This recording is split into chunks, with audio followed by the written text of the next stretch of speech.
ধরেন আল্লাহ তাআলা দুইজনকে সৃষ্টি করলেন।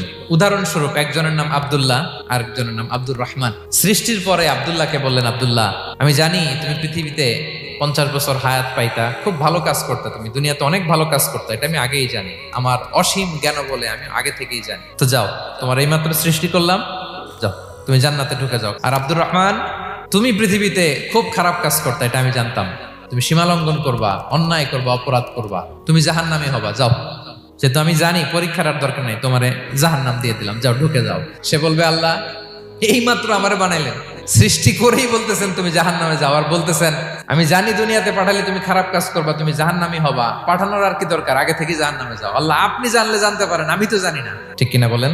সে বলবে, না আল্লাহ আপনি ভুল বলতেছেন, এই দুনিয়াতে পাঠাইলে আমি খুব ভালো কাজ করতাম, এজন্য আল্লাহ তাআলা পরীক্ষার আয়োজন করেছেন, যাতে করে তুমি জেনে যাও যে পৃথিবীতে তুমি কি করেছো।